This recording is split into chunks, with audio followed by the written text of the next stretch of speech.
सामने देखिए सभी दोस्त, हम पढ़ेंगे संख्या पद्धति के अंदर जो पहली संख्याएं पढ़ रहे हैं वो पढ़ेंगे भाज्य संख्या। कौन सी संख्या दोस्तों? भाज्य संख्या। और जो दूसरी हम जो संख्या पढ़ने जा रहे हैं वो है अभाज्य संख्या। कौन सी है दोस्तों? अभाज्य संख्या। पहली संख्या हमने जाना भाज्य संख्या, और जो दूसरी हम संख्या जो जानने जा रहे हैं वो है अभाज्य संख्या। देखिए भाज्य संख्या के हमें इसके नाम से महसूस हो रहा है कि भाज्य संख्याएं क्या होती है। वे संख्याएं जिनमें भाग जाता है भाज्य संख्याएं होती है, और वे संख्याएं जिनमें भाग नहीं जाता है उसे हम अभाज्य संख्याएं कहते हैं। अब सबसे जो इम्पोर्टेंट इस फैक्ट में हमारे पास ये आता है कि वे कौन सी संख्याएं जिनका भाग जाए और वे कौन सी संख्याएं जिनका भाग नहीं जाए। तो देखिए भाज्य संख्या, मैं आपको उदाहरण से समझाता हूँ कि भाज्य संख्याएं क्या होती है। जैसे हमने एक संख्या लिया 4, ये 4 एक अंक की संख्या है, तो 4 में देखो एक तो भाग जा रहा है 1 का, इसमें भाग जा रहा है 4 का, और इसमें भाग जा रहा है किसका? 2 का। एक दूसरा उदाहरण और लेते हैं हम। जैसे हमने लिया कितना? 7। अब 7 में एक तो भाग जा रहा है 1 का, और एक भाग किसका जा रहा है? 7 का। और किसी संख्या का भाग जा रहा है क्या? नहीं जा रहा है। और इसमें देखो 4 में 1 का भाग जा रहा है, इसमें खुद 4 का भी भाग जा रहा है, और इसमें 2 का भी भाग जा रहा है। तो भाज्य संख्या वे संख्याएं होती हैं जिनमें खुद का, जैसे इसमें 4 खुद है तो इसमें खुद का भी भाग जा रहा है, और इसमें 1 का भी भाग जा रहा है, और अन्य किसी संख्या का भाग चला जाए, जैसे 1 का भाग जा रहा है, 4 का भाग जा रहा है, और अन्य संख्या कौन सी हो गई? 2। अन्य संख्या का भाग चला जाए तो वे संख्याएं भाज्य संख्याएं कहलाती हैं। वे संख्याएं जिनमें केवल 1 का व खुद का ही भाग जाता है उन्हें अभाज्य संख्याएं कहते हैं। उन्हें क्या कहते हैं? अभाज्य संख्याएं कहते हैं। अब देखिए सामने हमने जाना भाज्य संख्याएं वे संख्याएं जिनमें कम से कम 3 संख्याओं का भाग जाता है भाज्य संख्याएं, और वे संख्याएं जिनमें खुद का व केवल 1 का ही भाग जाता है उसे अभाज्य संख्याएं कहते हैं। जैसे हमने अभाज्य संख्या के उदाहरण लेते हैं। जैसे हमने लिया 4 में 1 का भाग जा रहा है, खुद 4 का भाग जा रहा है, और किसका जा रहा है? 2 का भाग। जैसे हमने उदाहरण लिया 8 में 1 का भी जा रहा है, 2 का भी जा रहा है, 4 का भी जा रहा है, और किसका भी जा रहा है? 8 का जा रहा है। तो ये कौन सी संख्या हो गई? अभाज्य संख्या। भाज्य संख्या। अब अभाज्य संख्या देखते हैं हम।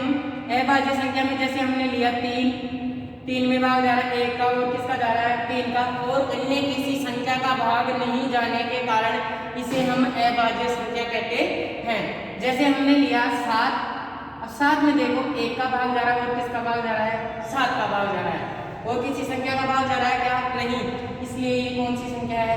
अभाज्य संख्या। अब हमारे गणित में सवाल उठता है कि जीरो कौन सी संख्या है? तो हमें बताना है कि जीरो कोई संख्या नहीं होती। जीरो कोई संख्या नहीं होती। जीरो कोई संख्या नहीं होती। फिर इसके बाद में 1 आता है, तो 1 न तो भाज्य है, 1 न तो भाज्य है, और नहीं अभाज्य, और नहीं अभाज्य। जीरो कोई संख्या नहीं होती है, 1 न तो भाज्य है और नहीं अभाज्य है। इसके बाद में हमारे पास प्रश्न उठता है कि 2 कैसी संख्या है? तो हमें देखना है कि 2 में 1 का भाग जा रहा है, और खुद का भाग जा रहा है, और किसी संख्या का भाग जा रहा है क्या? नहीं। तो ये कौन सी संख्या है? अभाज्य संख्या। 2 कौन सी संख्या हो गई? अभाज्य संख्या, क्योंकि इसमें 1 का और खुद का ही भाग जाता है। इसके बाद में हम देखते हैं कि 3। तो 3 में देखो 3 में 1 का भाग जा रहा है, और किसका जा रहा है? 3 का, और किसी संख्या का भाग जा रहा है क्या? नहीं जा रहा। इसलिए यह भी कौन सी संख्या है? अभाज्य, और यह भी कौन सी है? अभाज्य। इसके बाद में हमारे पास आता है 4। तो 4 में देखो 3 संख्याओं का भाग जा रहा है कम से कम, इसलिए ये कौन सी संख्या है? भाज्य संख्या, इसलिए ये कौन सी संख्या है? भाज्य संख्या। अब हमारे पास प्रश्न उठता है कि साहब गणित के अंदर कौन कौन सी भाज्य संख्याएं होती हैं और कौन कौन सी अभाज्य संख्याएं होती हैं। तो हमने जाना है कि 0 कोई संख्या नहीं होती। उसके बाद में हमने देखा कि 1 न तो भाज्य है और न ही अभाज्य है। उसके बाद में हम देखते हैं कि अभाज्य संख्याएं, कौन सी संख्याएं? अभाज्य संख्याएं। तो 1 से 25 तक की गिनती में कितनी अभाज्य संख्याएं होती हैं? 9। फिर देखते हैं 1 से 50 तक कितनी होती हैं? 15। फिर देखते हैं 175 तक कितनी होती हैं? 21। फिर हम देख रहे हैं कि 1 से 100 तक की काउंटिंग लिखने में कितनी अभाज्य संख्याएं या गुड संख्याओं का प्रयोग किया जाता है? तो वो है दोस्तों 25।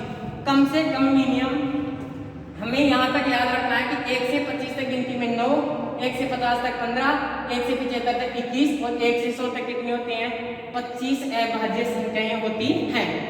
अब देखिए, मैंने इससे पहले आपको बताया था कि संख्याएं 2 प्रकार की होती हैं। एक तो होती है सम संख्या और दूसरी होती है विषम संख्या। सम संख्या किसे कहते हैं और विषम संख्या किसे कहते हैं? सम संख्याएं वे संख्याएं होती हैं जिनमें 2 का भाग पूरा पूरा चला जाता है, सम संख्याएं कहलाती हैं। वे संख्याएं जिनमें 2 का भाग पूरा पूरा नहीं जाता है उसे हम विषम संख्या कहते हैं। जैसे हमारे पास प्रश्न आ गया कि ये 2 है, तो इस 2 में 2 का भाग पूरा पूरा जाता है, कौन सी संख्या है? सम संख्या। हमारे पास 4 है, 4 में 2 का भाग पूरा पूरा जाता है, ये भी कौन सी है? सम संख्या। इसी प्रकार से हम देखते हैं कि 3, अब 3 में 2 का भाग पूरा पूरा नहीं जाता है, तो ये कौन सी हो गई? विषम संख्या।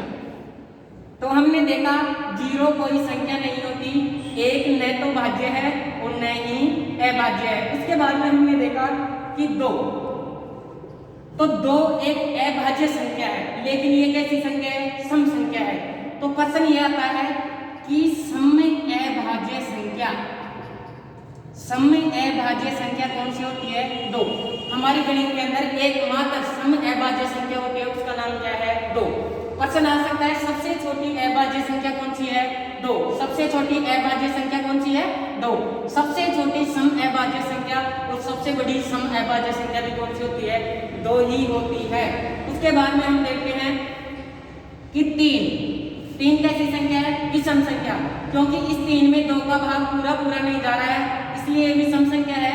लेकिन हमने जाना कि 3 में केवल 1 का भाग जाता है, वो किसका जाता है? 3 का, इसीलिए अभाज्य संख्या भी है। तो 3 के बारे में हमारे को बताना है कि ये कैसी संख्या है? विषम अभाज्य संख्या। ये कैसी है? विषम अभाज्य संख्या। तो नोट हमारे को वेरी मोस्ट परीक्षा की दृष्टिकोण से यहाँ से इस कॉन्सेप्ट को क्लियर करना है कि सबसे छोटी सम अभाज्य संख्या 2 होती है और सबसे छोटी विषम अभाज्य संख्या 3 होती है। लगातार आने वाली जो अभाज्य संख्याएं होती हैं वो कौन सी होती हैं? 2 और 3 होती हैं।